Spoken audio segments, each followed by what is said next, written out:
Hey everyone, and welcome to this little video on card positions in tarot. So this is for week 3 of the tarot self-therapy course, and I hope that you guys are enjoying the process of learning all of the cards and working on connecting them, which we covered in week 2. So yeah, I just hope that you guys are enjoying it. I also want to say that I've gotten some feedback that people are having a little bit of a hard time sort of keeping up with the videos and keeping up with the course. I just want to say that that is totally fine. You do not need to do everything on time. You don't need to watch all the videos every week or do all the exercises. You can always come back to this information at any point later on, and I will be providing you guys with a final email at the end of the course with all of the links to all the videos and all the PDFs. So you're going to always have access to this information. So you don't have to feel rushed. You don't need to get everything done within any specific time frame. This is a go at your own pace course. So relax, take it easy, and allow the information to sink in, because I obviously, I didn't learn all of this stuff overnight. It was something that I've studied for years. And so, I just want to say that it's not really about trying to cram and learn everything super fast. Your comfortability and your confidence with the cards is going to grow as you have practice and as you have experience. So all of this stuff is really just meant to help you on your journey. It's meant to give you suggestions, but it's not supposed to overwhelm you. So if at any point you feel overwhelmed, just take a step back and take a break, or just take it more easy and go be a little bit compassionate with yourself. Okay, so I wanted to get to this video, now that I've prefaced it by not wanting to overwhelm you, I'm going to overwhelm you guys a little bit with the Celtic cross spread. And I know that this is probably the most popular, commonly used spread in any tarot book that you'll ever reference. So I didn't want to spend too much time on this in the PDF because, again, I feel like you can get this information anywhere. But I just want to share some of my own most helpful tips for having a successful Celtic cross spread, or really with any spread. So the first tip that I want to mention is knowing your card positions. This is super, super, super groundbreaking and helpful. And when I really got more specific about my card positions, that really kind of it deepened my readings to a point that I didn't even realize they could go to. So it's something that I can't recommend enough, which is actually what it really involves is a good deal of preparation before your reading. So basically, we all will see a spread maybe online, or maybe you're going to try the spreads in this course. And you know that basically in a spread, there's going to be a card position. For each of the cards, there's a card position with something that the position means. So it might be a challenge card position. So it might contain a challenge card for you to let you know what kind of challenge you're going to be dealing with.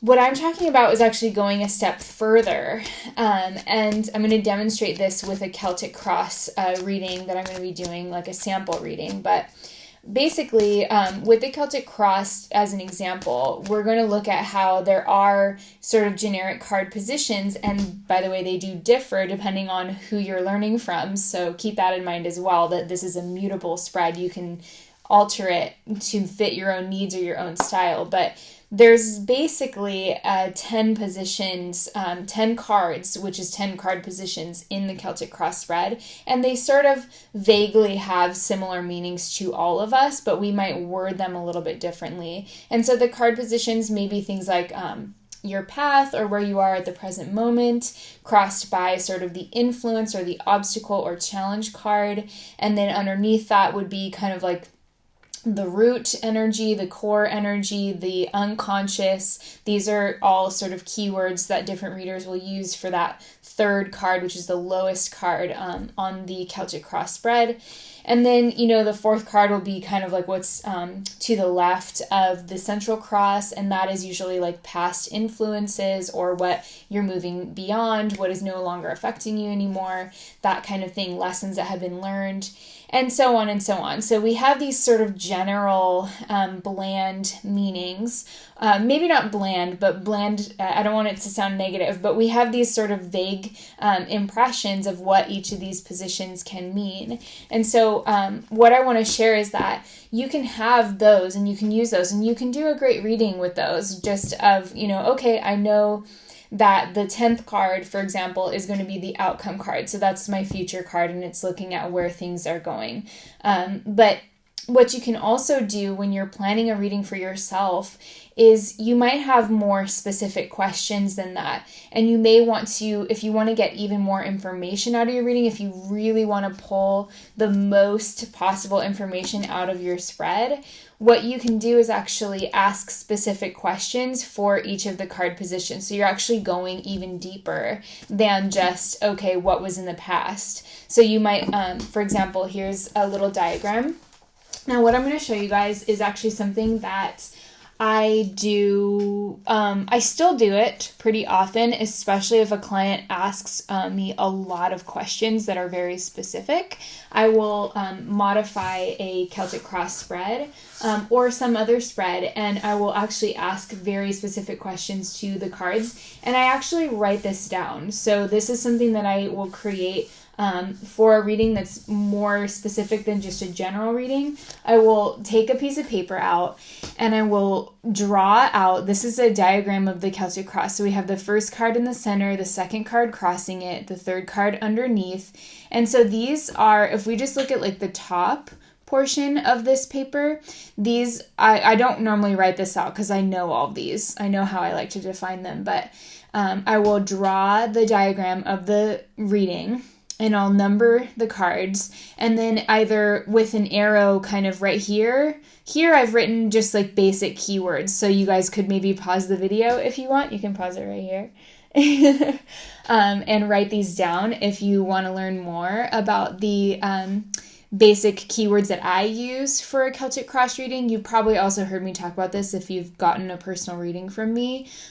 So these are like the types of keywords that I use for each position. So I have all this memorized, so I don't write these down, but I will draw the square boxes. And then what I do is below, I will make like a key for what I want to know specifically from each of the cards. So I'm like modifying the actual meanings of the card positions to be more specific to what I want to know. So for example, this is just kind of like a example reading, but for if I was looking at if I really wanted to start a new job, I could change the sort of first card, which is typically like the where you are now card. I would write, if I wanted to know, like genuinely, how prepared am I for this job? I've been on maybe several interviews and I really want to know, like, how well suited am I to this job? So that's the question that I would ask. I would ask something about like my preparation, something about my skill sets, or something about the general sort of like suitability of my skill sets for this job. And then the second card, which is the crossing card, I would write something, what did I write here? The energy of the new job. So generally speaking, what is the vibe at the new job? That's what I want to know, because that's the energy that's potentially coming in, right? So you could do this spread if you just got a new job, or if you have been on interviews and you're thinking that you may get the job. This is just an example, but then you would keep going. So really specific. So instead of just, okay, the third card represents my core energy, when you actually pull a card there, and let's say you get the Six of Swords or something like that, you might not really be sure how to interpret that, especially in the beginning of learning how to read cards. So with the deeper like core energy position, you could change that to like my deeper truth or my deeper intention with this job. Like what is like my inner being saying about this job, or something along those lines. And so you guys kind of get the picture. Like you can get very specific about what questions you're asking to each of the positions in your spread. And then that's going to give you a lot more information. I also will do things like if somebody is asking about health, sometimes I'll change the seventh card from just like the generic keyword of self. I will change that to health, and then like information or advice about the specific health issue that they're asking about, or just what they can do to improve the state of their health.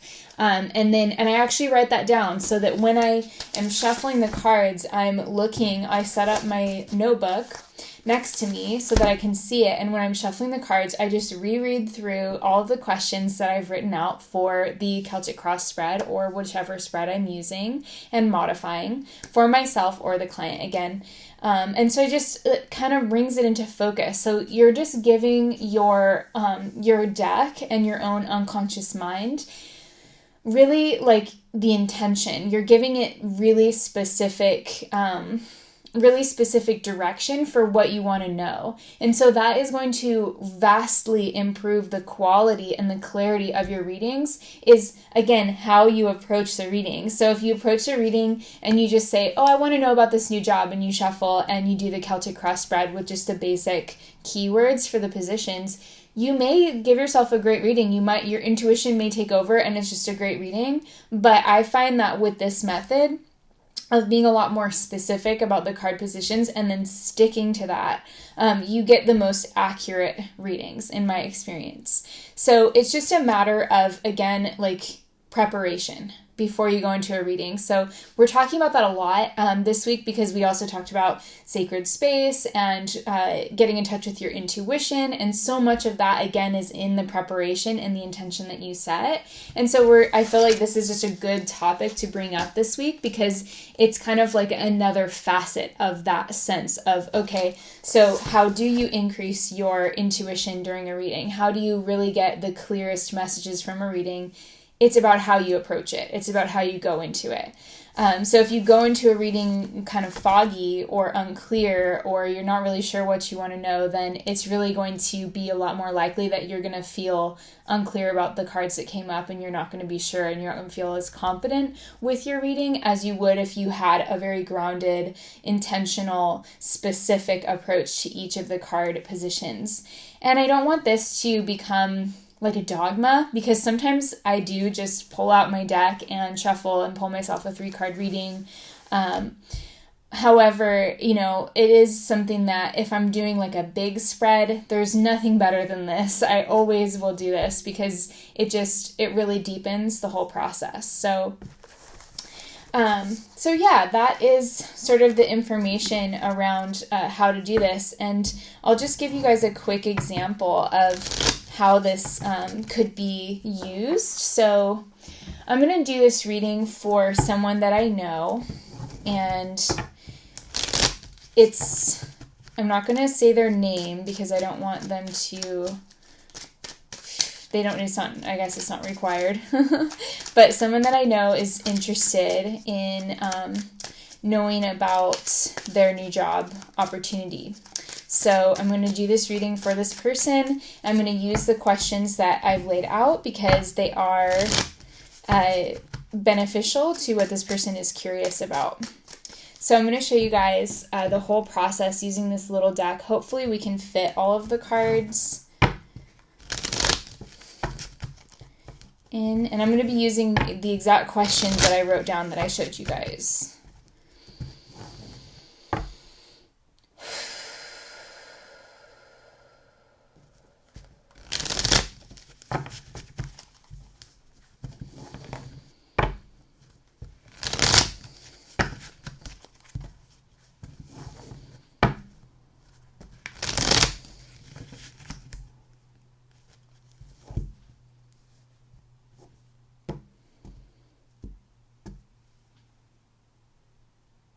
Beautiful.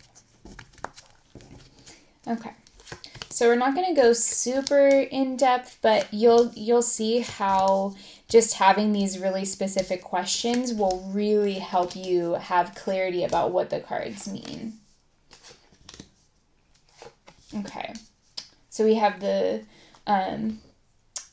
the basic layout. So the first card is usually something like your path or where you are. I've changed this meaning to be how prepared or how suitable is this person to their new job. Oh wow, we've got the devil. Okay, and the second card is the energy of the job. So it's interesting because what I know from experience with this person, they are having a little bit of a hard time with the learning aspect of sinking into the job, the new job, and they are feeling a little bit overburdened by the amount of information that they need to learn in order to start working on this new job. So the devil card coming up here does make sense that this person may be sort of suited to the job, but at the moment they're kind of feeling that it's a little bit heavy. They're not sure if they are in the long term going to experience the amount of like personal freedom and liberation that they want to have with the job. It might be something that makes them feel a little bit overwhelmed at different points. And this is something that this person has expressed to me. This is something that they're struggling with. So it really makes sense that at the moment it feels like they are like they're able to achieve material things from it, which is the devil energy. It also has to do with material, the material worlds and things like that. So there is something that could be positive about like as far as abundance goes with this energy, but it does also feel like this person might feel a little bit like burdened by this job in the long term. However, the energy of the job itself is the Six of Wands for this person. So they are feeling that their intuition is correct. It feels like what this card is saying. Their intuition is that once they're through the learning processes they're in the middle of, this job can be a job that will give them a lot of personal success and momentum, which is the Six of Wands. It's that energy of victory. It's that energy of success. And so we have this sense that, yes, internally, they might not really love all aspects of this job. And this person has expressed to me as well that they don't plan on doing this job forever. It's something that it's kind of like a means to an end. So in that sense, it could be like a necessary evil for this person, because they might not really like the subject matter and they might not really enjoy the study process, but they do feel that the job is taking them to the next level of something in their life that will enable them to do something else in the future. So we do have the sense that the energy of the job is positive, at least in terms of what the person can accomplish and why they're working so hard to kind of make that happen.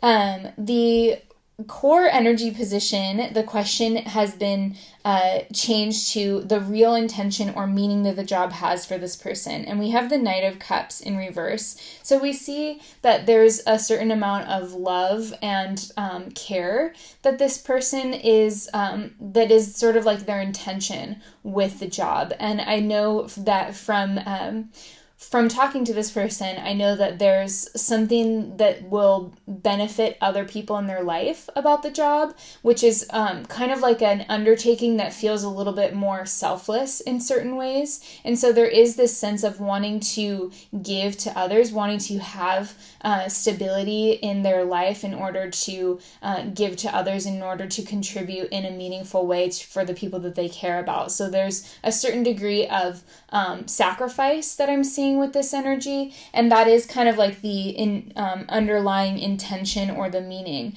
However, we do see with the reversal of this that, again, echoing that energy of the devil, it's not really something that is really passion inducing for them. It's more like a service of love that they're putting into the energy of the job itself, because they know how it can positively affect people in their life.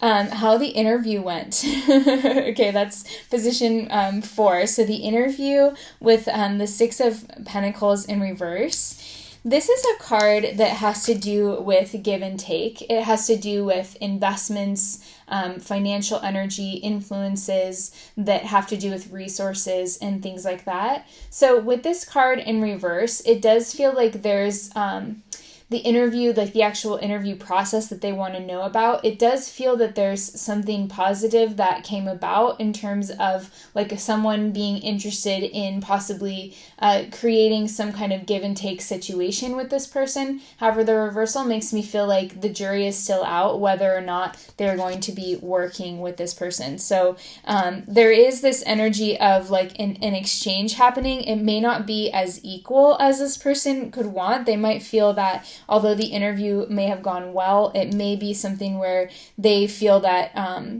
resources might not be distributed equally in the beginning phase, or there could be something around that theme in regards to like the person that interviewed them. There could be a feeling of maybe a little bit of inequality that happened, but overall I do feel, because we have this positive energy with the Six of Wands, I do feel that the energy of the interview probably went somewhat well for this person, because you do have that exchange of resources, that exchange of understanding or knowledge, and you have this positive energy of the job itself. So let's see.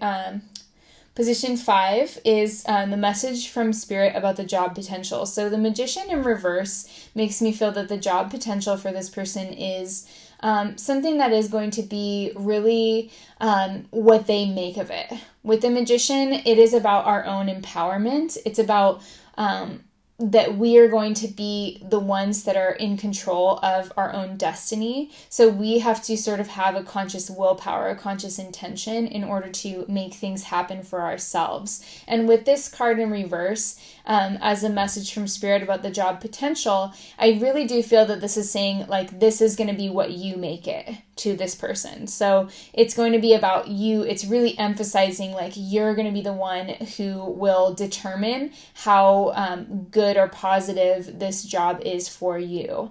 So, and there is a good degree of independence within the job. So it also makes sense to me that the Magician is coming up here. And we're also, I just want to point out that the Magician and the Six of Wands come up together so often.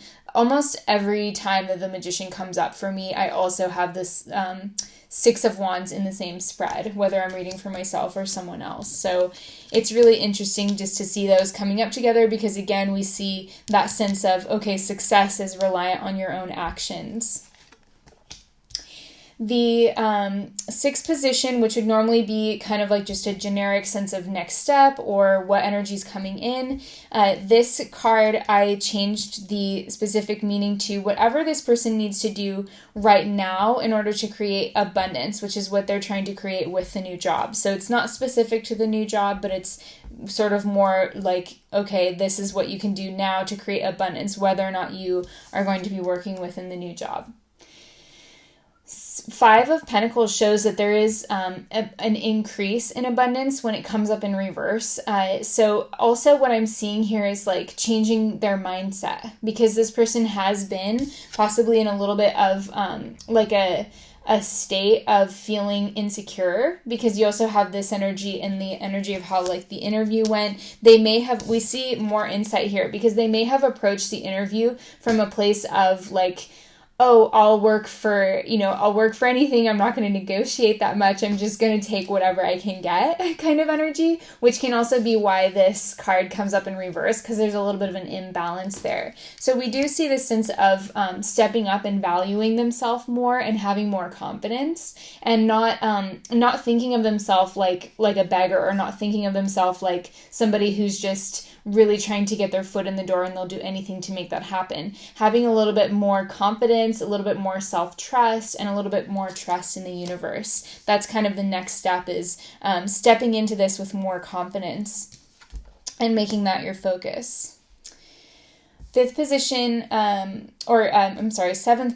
is how this person is feeling about the job. So Wheel of Fortune in reverse shows that there's a lot of change around this person, and they're probably feeling a little bit ungrounded. That's my first sensation when I look at this, because this card it doesn't have any earth in it. So it's like really up in the clouds. There's a lot of transition around this person, and they probably are feeling a little bit like they just want to kind of get a bit more grounded. So maybe walking barefoot, or doing a journaling practice, or doing something with their hands, something that kind of gets them a little bit more rooted, is going to be really helpful, because right now they're feeling a little bit flustered, or they're feeling kind of lost in all of this change that's surrounding them, because the background is that this person's job requires them to change a lot about their life in order to pursue the opportunity. So this would be how they would connect with the colleagues. So that is the 8th position. So we've changed this from the generic relationships to now looking at specifically how they would connect with colleagues at this job. So we have the 4 of Wands in reverse. This can indicate some challenges. It can indicate that there could be some people in the work environment that are not as celebratory or not as friendly as this person might be hoping. However, what I also see here specific to the job itself is that this is largely something where they will be working from home. And so seeing this card coming up in the position of like how they would connect with others, I feel that a lot of that connection is going to be pretty limited for this person. They are going to be working a lot from home. So I do feel that this energy, even though it came up reverse, is kind of saying like it's not going to matter as much how you connect on like an emotional level with any of the other people that you're going to be dealing with, because a lot of this work is going to be from home anyway. So if your home environment is happy, then you're going to feel more, just inherently more happy with the job itself. The 9th position is guidance. So, and sometimes readers will call that position hopes or fears. What I see here with the 9 of Wands is this sense of guidance. So I usually like to think of the 9th position as guidance, the guiding card, because I feel like it just gives you a little bit more information of what to sort of focus on and where to put your energy, rather than knowing more about your emotions and desires, because I feel like many of us, we already like are connected to that. We already know what our desires are. So a guiding card here is a lot more helpful. And what we see here is that actually persisting is sort of where this person is being guided. With the 9 of Wands, it is about sort of persisting despite challenges, persisting despite feeling a little bit burdened. They know that this is kind of a big undertaking for themselves, and they're just feeling a little bit wary about the, weary about the whole process, feeling a little bit tired. But this is a card that says you're about to make headway with something, so stick it out a little bit longer if you can, and stay focused on what you really care about, because it's a 9, so it's about to turn over to a 10, so there is going to be some kind of finish line that's crossed. Now, with the direction that things are headed, we have the High Priestess coming up reversed. And with this, so I changed the meaning of this card to like a possible outcome with the job. And the High Priestess coming up here does make me feel like a lot of times when I see this card, it's talking about your sort of life path. It's talking about larger spiritual concerns, things that are deeper and more powerful for you. And so when I see this card coming up here in the direction that things are headed for this person, I feel like there's something about like their like almost karmic energy or their life path that is involved in this venture. And from just my own personal experience of this person's situation, I know that they are completely committed at this point to this job. So these all of these cards are sort of giving us more insight into how the job will most likely affect them, how to manage any challenges that we see, because we do know that this person's 100% set on taking this job. So a possible outcome card may not be always the most helpful type of card to pull when someone's already completely invested in something. And they're not going to change their mind. So, but what I see here is that there is a deepening of like spiritual awareness. There's some kind of spiritual lessons that are being learned. We're seeing a spiritual growth process that is indicated here, especially because we have the Wheel of Fortune, which is also kind of a karma card. It's a card of universal influences coming in. So these are things that are almost like predetermined in our path. Like there's a lot of things that we change through the power of our choices, but when we see Wheel of Fortune and the High Priestess, we see larger spiritual forces at work, some of which may be unconscious or unknown to us, as we see with the reversals, being that unknown kind of energy, or that sort of powerful cosmic sort of energy. So seeing where this is going, I do feel that this person is going to learn a lot about themselves. They're going to learn a lot about their own inner strengths, and they are going to just basically work with their own sort of wisdom, relying on their own deeper truth. Again, because we see the Magician and the High Priestess coming up here in this reading, we also have the Wheel of Fortune and the Devil card, which are all very powerful major arcana cards, indicating that this person's life choice of going down this path, while there are significant challenges, there's also this real sense that this is where they're meant to be going. This is the direction that is going to lead to a lot of personal growth for this person, even though we do see that they're a little bit tired already and they're feeling a little bit burdened by the level of education and sort of commitment that this is taking. That can also be the devil energy. We do see that the energy inherently is positive, that they'll be working from home a lot, and that they may not connect very deeply, like in an emotional sense, with the people that they're interacting with, because a lot of times the people will be over the internet or just like brief interactions. But if their home life is happy and they're taking care of their family and they're doing what they want to do for their family, then this is going to be something that is very much on their path and very much leading to spiritual growth for them and leading to them being able to accomplish what they're setting out to do in this new environment.